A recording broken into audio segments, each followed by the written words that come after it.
Welcome back to the channel, guys. Thank you guys so much for stopping by.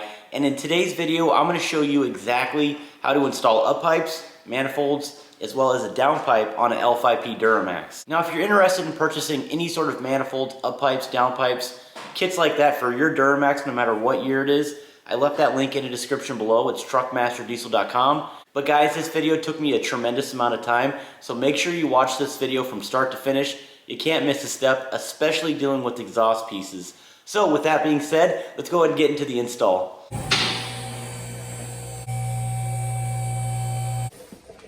Alright, so first, we'll go ahead and take off these wheels. Alright, so next we're going to go ahead and remove this inner fender. So now that we have this exposed, I gotta say, this is going to be a beast job. Like I said in the beginning of the video, this is going to be tough. With all this stuff in the way, it'd be so much easier to pull the cab, but like I said, I want to do this to keep it down home to you guys, just in case you're wanting to learn how to actually do this stuff. So this is the manifold right here. The manifold's connected to these up pipes. This is your down pipe, which we're going to be removing as well. So let's go ahead and get to it. So next, what I'm going to go ahead and do is remove this rear heat shield from the passenger side exhaust manifold. There's three 10mm bolts that we're going to have to remove.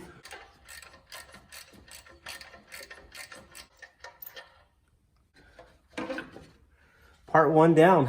All right, so next we're gonna go ahead and remove this lower downpipe support bracket, as they call it. So I'm gonna go ahead and go from underneath the truck to zip those out, because I know I can see them right there. I'd rather just use my impact and go ahead and just zip them out quickly. So, oh, and WD-40, I should have put that on there. But let's get to it. You know, I should have done this before. Thinking since it's a new truck and all, you know, who needs to do that? As you guys can see, I have this breaker bar pinched in between the shock tower right here where these two bolts are sitting, and it's on top of that bolt right there in order to hold it. And then of course I went underneath with a long extension and a swivel right here. That's kind of important. And what I did is I went ahead and just zipped it out with the impact. However, you do have to pull this thing off. So I used a screwdriver, bent it all up, popped it right out. This right here is a 15mm. Unfortunately, you're gonna have to take that socket, put it on top of that bolt right there, and then take a hammer and beat on it until you can finally get it seated on there with a breaker bar. That's the only way I was able to remove that. Now this one I kind of messed up. That's kind of the only way that I was able to get that out. That took me a while. It took me about 30 minutes. If you start removing that and the top starts to get loose on you and it breaks free from this piece right here, just know that you're probably going to end up having to use a socket to beat on top of that bolt. This tip might be gold for you guys. I don't know, but it worked for me. All right, go ahead and remove the two 13mm bolts that hold this bracket, the support bracket right here. And then next, go ahead and remove these two 13mm bolts. This is your upper support bracket for your downpipe. That's actually connected to the head, so go ahead and remove that. This is probably the only way to get back there. Guys, so far this job sucks. This is the bracket to the downpipe, to the upper part of the downpipe, to the head. So we're making progress. Now I gotta drop the exhaust down so we can remove the downpipe. You guys go ahead and get your 16mm right on the outside of this exhaust flange right here. They're probably gonna break on you.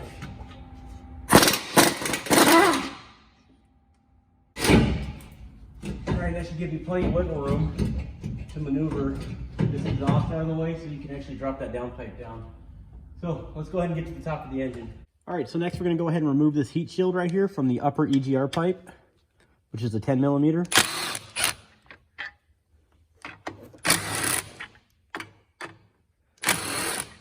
Should be 3 bolts. So now that you remove the heat shield, you're gonna go ahead and remove this upper pipe right here. There's gonna be a bunch of 13mm bolts that you're gonna have to remove, 2 of which are right against the firewall, which I'm not going to actually video because it's really hard to get a camera back there. But it does mate back there. 2 bolts that you have to remove. There's one here, here, and then one right there. So let's go ahead and get that off. Go ahead and pull that tab back, get a little screwdriver, and just pop it out just like that. Maybe I can get a better shot of this bolt that I'm talking about, but go ahead and go inside the wheel well on the passenger side. And that's where you're gonna find your 2 bolts. So go ahead and start removing those. So next we're gonna go ahead and remove this heat shield off the turbo. There's going to be a series of 10mm bolts that surround this. It's just right here on the corner. Also, you're going to go ahead and remove this EGT temp sensor as well. Actually, I'm going to go ahead and just disconnect it from this wiring harness. So once I slide this off, it'll come right out as one unit. And the reason why we're doing that is because we're trying to get access to the actual V-band clamp that connects to that downpipe.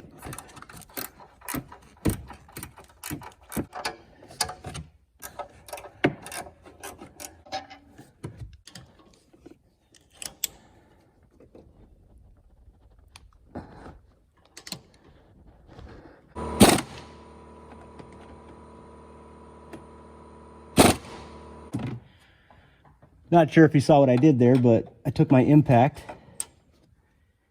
and very carefully with a crow's foot, I went ahead and just broke it loose because you're going to have a heck of a time on that. So there we go. There's your EGT sensor. Would you look at that? Plenty of access. Don't have to pull the cab. At this point, we're kind of in the home stretch. You see that D-band clamp. It's an 11mm. I would use a ratchet wrench on that thing because it's pretty sunk down in there. Be patient, it's gonna take you a while. Oh, look at that. Rotate it. I don't know if it'll come through this slot, but we're gonna try. It's gonna be sweet if it does. These hoses are in the way. You have to force it out. All right, very cool. Nice. Okay, so check it out. We have it on the ground finally. There's a little bit of a pinch on this right here, just like every Duramax on all series, although this one isn't as dramatic on the L5Ps that I've noticed. As you guys can tell, it's very flat. As you guys can see how it transitions through the bends, it's all 3 inches all the way down the line versus it being like 3, you know, 2.5 or whatever you want to call it, flat and then wide over here. This right here is a straight shot. But overall, removing it, I haven't installed it yet, but removing it, I don't want to say it was a piece of cake, but if I was to do it again, I would do it in half the time. It really isn't that hard. You know, I'll take it a step further and say that this was the easiest downpipe removal that I've ever done on any Duramax. So now that we have this removed, we are going to do the hardest part of this job right here, and it's installing these high flow manifolds and up pipes. All right, let's do it, guys. A little intimidated. I've never done this before on the newer Duramaxes, but let's go ahead and give it a shot. I think I can do it. Not gonna lie, guys, I was really thinking about pulling the cab. Hopefully I don't actually get to that point on this job. We'll see how long it takes me. Let's get it. This is where it gets a little tricky, guys. I understand that not everybody has a hoist, but if I didn't have a hoist, I would be laying on my back on the ground. And let me show you what I'm talking about. There's no way that you're gonna remove this driver's side up pipe here from this driver's side inner fender. There's no way. So this is what I'll recommend to you guys. Go ahead and get underneath the truck, right? So this is the front end of the vehicle right here. And this is your engine oil pan. Here's your engine oil filter. That being said, go ahead and find your engine oil filter. Go up a little bit higher. And there is your heat shield to the driver's side. And those bolts right there. So you got a 13 mil there. You have one there. And then you have another one buried, right? It's actually underneath this heat shield. You're gonna have to remove this on the driver's side. But what I'm saying, guys, is that you do have access in order to remove that. It's just gonna be a bear, all right? Here's your transmission. You're gonna have to actually fit your hand all the way on top of that transmission to get to these bolts. I know it starts to get a little dark in there, but just kind of moving on up, you can see more heat shield bolts. But I think the hardest part is gonna be trying to remove those up pipes from in between the engine to the firewall, because there's like no room back there. But I think we can do it, guys. I got little wrists, which is awesome. Some of you guys with fat fingers and Wreck-It Ralph hands. I don't know, man. Ham hands. It's gonna be a tough one for y'all. So, all right, let's get it.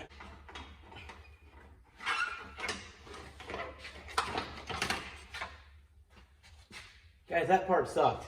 But what I'll tell you, something I didn't tell you before that last clip, you guys gotta remove this nut. It's a 13 millimeter and it actually holds the transmission dipstick. All right, so remove that bracket, and this should give you plenty of access to remove that. But yeah, so as you guys saw, I came in through this side right here. You have to remove the downpipe, obviously, to get to it. But yeah, just keep working at it, bend it a little bit, wiggle it, use some man muscles, and I think you guys should be able to muscle this thing out. All right, so we're on the driver's side. This is the up pipe that's connected to the manifold. I know it's kind of hard to see, guys. I'm trying to get the camera on the best angles.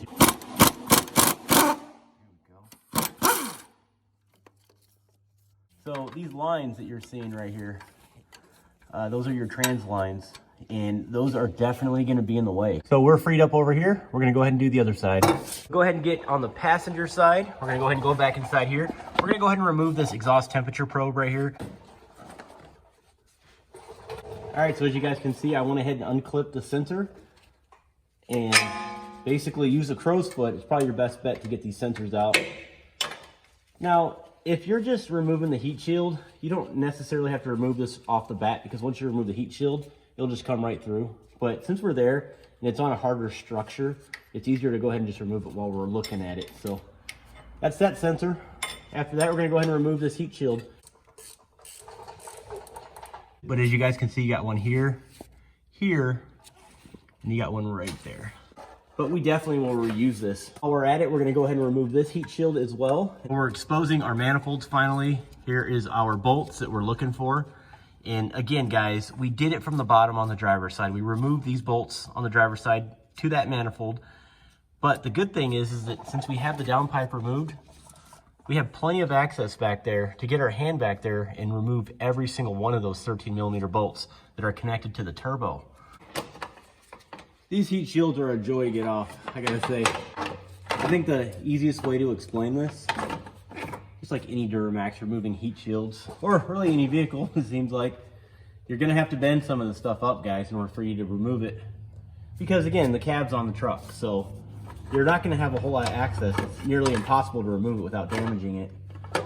But when you remove the stuff, make sure that there's no sensors or wires in the way, because if you do this, it's very possible that you could easily rip a wire. So be very mindful of that. Those things are not cheap.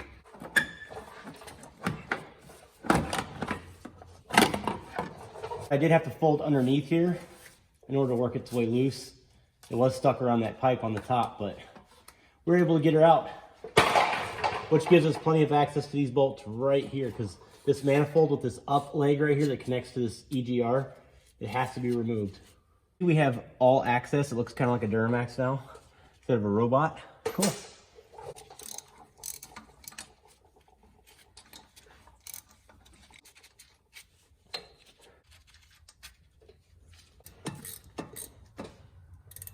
My least favorite part of the job, the up pipes.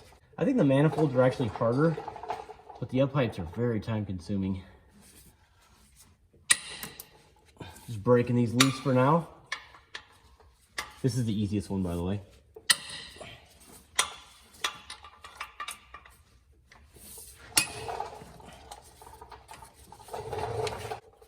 So I'm not going to video much of inside the firewall because it's really tough to get a camera back there.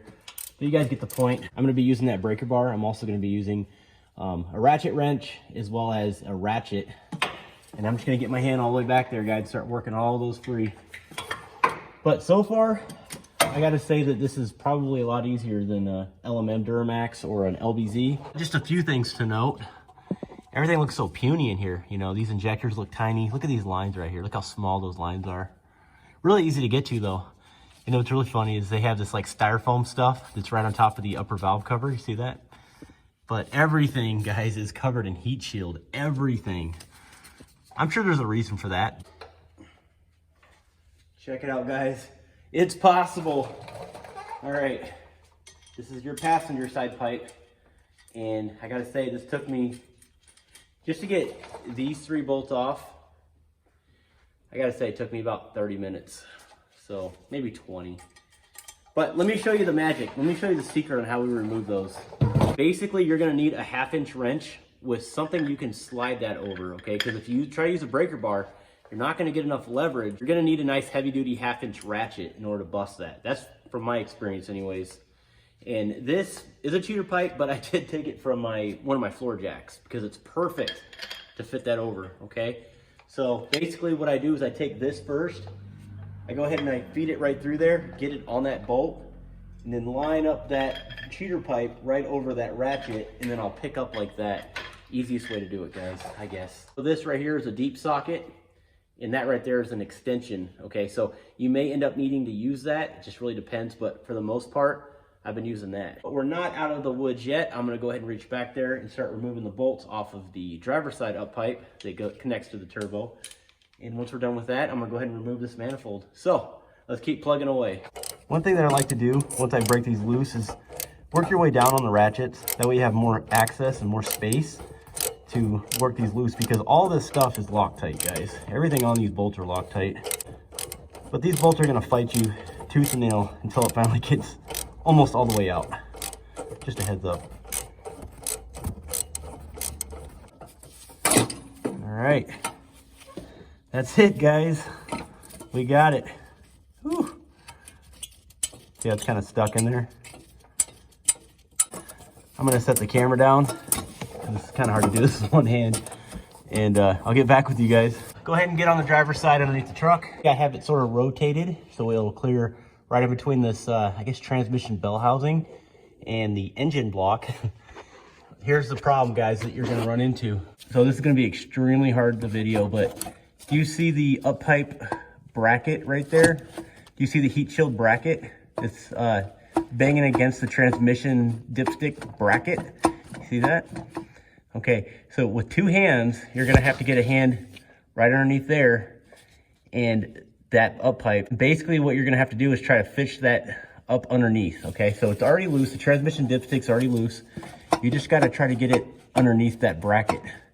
That's gonna be the trick in order to slide this entire thing out. But again, I don't have a cameraman, so you're gonna have to bear with it. But yeah, I think once I get past that bracket, we're home free.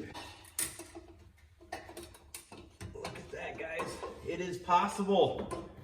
You can do it. Again, transmission dipstick tube, it's gonna kick your butt, but we can get her done. It's done. Man, these bellows are cheap. Man, I gotta compare these up pipes with you. Check this out. All right, so we have the passenger side and we have the driver's side. Again, the restrictiveness of this, I don't even know what you want to call it, but it's so restrictive. Look at it, it's almost flat right there. It's like a flat shape. And you turn this to the side, it's wide open. It's a full 2-inch, guys. I mean, from here all the way to here. There's no weird pinches or anything like that. And like I talked about, these cheap bellows, you can see, these right here are very much upgraded. This will last you a long time. You'll never have to replace these up pipes. These are always prone to failure. Yes, even the L5P Duramaxes, guys. These expansion bellows, they're just, man, these things blow and you are done for. Also, another fun fact about the up pipes, PPE integrated the mounting brackets right on the up pipes. As you see, no other up pipes on the market do they actually offer the bracket that you can reinstall your heat shield. So, all right, so now on to manifolds. I have an extension with a pivot point and a deep socket. So it's gonna give me enough access to get up underneath there. But guys, whatever tools you have, just try to get under there and get them. It's kind of difficult. These top ones are gonna be simple. Those are gonna be really easy. But yeah, let's go ahead and get to it. All right, guys, this isn't coming out as easy as I thought it would. Basically where the shock tower is, there's just no way for this to go back any more than it already is. So I'm gonna play with it. We'll figure it out. So check it out. What I did is I took 2 nuts from the exhaust manifold. These basically whatever I took off of this one. And what I did is I went ahead and I basically locked one nut in between the wrench. Okay, so put one on there, put a 13 mil there, tightened it onto that. And check this out. As you can see, I can loosen that now. So it's broke free, which is good. What I'm thinking about doing, guys, I'm probably gonna remove this one and that one. I remove both studs. Once you break that stud loose, use a 5mm. I think that'll work. Typically the 5mm will be attached right here at the very end. You'll be able to work that loose. Also, it's probably better if you just use brand new nuts that don't have these little flanges on the ends of them. That way you could just put both of them together like this and then put a socket through and back them out with an impact. That's the easiest way to do it. But man, that would suck if it snapped in the block. That's the biggest thing that I worry about.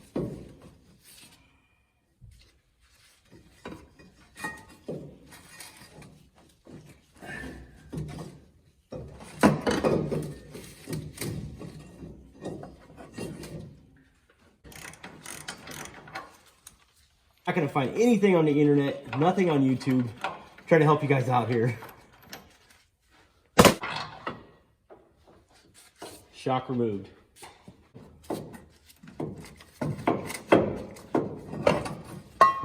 Oh, it worked. So I'm pretty sure that's in the instructions. I can't find any instructions, by the way, on the internet, but I removed the shock, but it gave me enough access to remove this. So awesome, guys. Now onto the driver's side. Let's talk really quick about installation here. As you can see, I removed all the studs that go to the actual head, which are all right here. So just go ahead and remove all those. These right here are your heat shield bolts, your spacers to your manifold, as well as your Allen bolts. So insert the spacer inside of the Allen bolt. And then basically what you're gonna do is you're just gonna simply put them right in here, just like that. And we're also gonna install our brand new PPE gasket kit, which, by the way, these are really good quality. I'm really excited about putting these on. You see, the goal here, guys, is to never mess with this ever again. So I wanna set it, forget it, and have high flow stuff in the back. And I went ahead and worked the bolt in now. And I'm just gonna get it set right on there for now, and then we'll go ahead and hand tighten everything first. You guys see where I'm getting at, but just get one lined up first, and then just start working your way all the way around, and then go ahead and tighten everything down. We have the manifold installed. Look at that. It's beautiful, isn't it? Also, if you look back here, we already have the driver's side installed. So next, we're gonna go ahead and feed the passenger side through here as well. Everything's done through the passenger side. The driver's side was a little bit of a challenge. You have to kind of push it up like that, and then turn it, and then point it down. And of course, work around that dipstick tube, because that's kind of a pain, but you'll get it, guys. It'll get in there.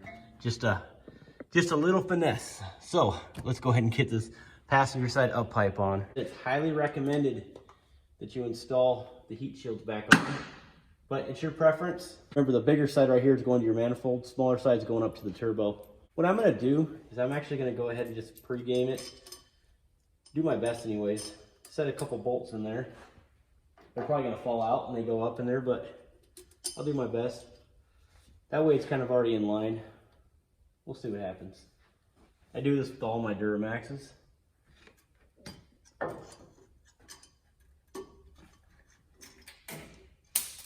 And I dropped the gasket, figures. All right, guys, EGT sensor, make sure that you install it in the new PPE downpipe. We'll go ahead and tighten that up. Now that we have this installed, let's go ahead and feed it through the passenger side inner fender.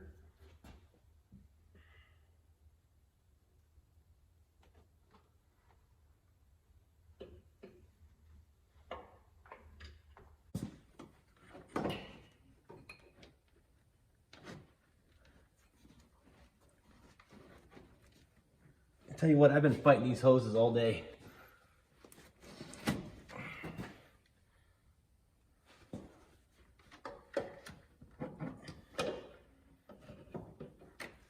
You know, surprisingly, that goes in really easily. All right, I'll go ahead and tighten everything up. Check it out, guys. I'm gonna go ahead and tighten the V-band clamp up there, put the bracket back on, and then we'll go ahead and set our flange clamp down here as well, and our 4 bolts. So when you're feeding the downpipe through the inner fender right here, right through that little slot, see, the problem here is you're not gonna be able to get your hand back there in order to line this clamp up with the back of the turbo. It's just not gonna seat correctly. So here's an idea. Take a zip tie and just basically loop it through here and secure it right here on the top. I mean, it can't pop off, that's the thing. But it's gotta stay open in order for it to couple to the back end of the turbo. Because if you don't do that, it's just gonna retract and you'll never be able to get that thing to sit on there correctly. All right, so on to the driver's side here. You know, it does seem like there's more room in here than it is on any other Duramax that I've noticed. So the newer style L5P Duramax, it seemed like they just have more access in order to get there. It looks like all I gotta do is remove this hot side intercooler pipe. And then we got to drop this steering shaft, which I believe is a 15 millimeter. Go ahead and pull that bolt out, slide that out of there, move that out of the way, and remove this heat shield, which is all 10 millimeter bolts all the way around. And we should be good, guys. And I'll go ahead and start working on removing that manifold. It's going to take me some time, but I think we can do it. Yep, comes right out. There's a backing to that actually fell back there I got to grab, but yeah, that's pretty much it. And then go ahead and just work this loose. By the way, a little trick for you guys so your steering wheel doesn't turn on you. Take your seatbelt and wrap it around your steering wheel and then clip the seatbelt in. That way it keeps it steady. So when you try to pull this thing out, it'll be a little easier for you.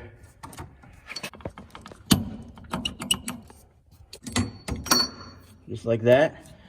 And this should just kind of hang out right there. I did have to bend it just a little bit up here on the top in order to get it out. You have this oil dipstick tube that's sort of in the way. All right, so now that we have the heat shield off, I've been working on these bolts off camera. There's 8 of them. I've been using this extension and a flex wobble right here with a deep socket. And it seems like I've been able to sort of work at it. And the surprising thing here is that I haven't pulled the hot side intake tube off yet. So let's go ahead and zip this off.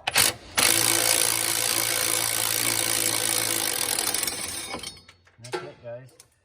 Now it's time to fight to get this thing out of there. So as you guys can see, that tube going around the exhaust manifold right there, right in the front. It looks like I'm gonna go ahead and unbolt that from the engine block. There's 0 access. I'm not gonna be able to get it past those studs. That oil dipstick tube is gonna be secured by this 10mm bolt, really tiny. All right, guys, we got it out. Basically what I did is I pulled it back, worked it up through here, and then turned it sideways, and then fed it out. That's how I did it. It worked. Also, what I did is I went ahead and removed those 3 studs as well, and it gave me plenty of access to get it up this way. So that's pretty much it. Again, still didn't pull the hot side pipe, but I highly recommend that you do because that will be in the way. Did pull back a little bit in order to work the manifold up underneath in between the engine block and this pipe in order to pull it out, but maybe I should have removed that first. Now what I'm gonna do is I'm gonna start working on removing all these little studs, and then we'll get back to you. We removed all the studs on the head. I also cleaned it up with brake clean and a rag just to get all the soot off of it. Come over here really quick, guys. I gotta show you something. Now, I did take a measuring tape, and we are just a hair bigger on the inner diameter of this manifold versus the stock one. And as you guys can tell with the transition, it sort of high rises a little bit more than this one right here. So you're gonna get better flow, but I know those are just subtle differences. I don't think that's really gonna make a big deal, but I think this will. Check this out. So you have this pinch right here. This is the driver's side pinch. This is the main cause of high EGTs. Believe it or not, just that little indent right there in the manifold. Not much of a difference on the passenger side, other than right here where it kind of makes it a little bit higher. Huge difference on the driver's side right here. Huge difference. Hopefully I don't have to fight as much to try to get this in there. But we're gonna do our best.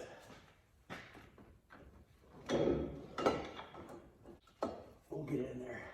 I think if you pull back on this pipe a little bit, you should be able to drop it in, but not without a fight. So let me line up these gaskets and get these bolts on there, and we should be good. I'm gonna hook up the back to the up pipe, and that's pretty much it, guys. Make sure you secure this oil dipstick tube back to the block so it's not rattling around while you're driving, and I think we're good. So ladies and gentlemen, we have everything installed.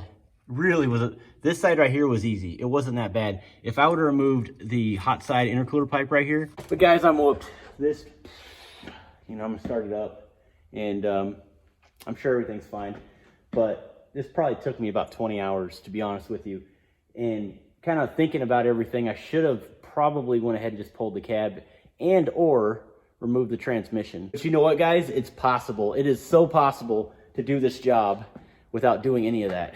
So let's go ahead and get it on the ground and fire her up. Now, I do apologize, guys. There was one thing that I didn't fully explain in this video because I was getting extremely frustrated, was the downpipe install. When I installed that pipe, I had my wife hold the bottom of it while I lined up the gasket as well as that V-band clamp, and that's how I clamped it in successfully. So I hate to say it, but it takes 2 people to install that downpipe. Someone's got to hold it while the other person aligns that V-band clamp. That's the only way that you're going to be able to do this correctly. But guys, that's all the time that we have for this video today. Again, link in the description for the up pipes, manifolds, downpipe. I hope you guys found this video useful. Make sure you give me a big like, and if you enjoyed the content, make sure you guys subscribe. But that's it. We'll see you on the next one. Stay tuned.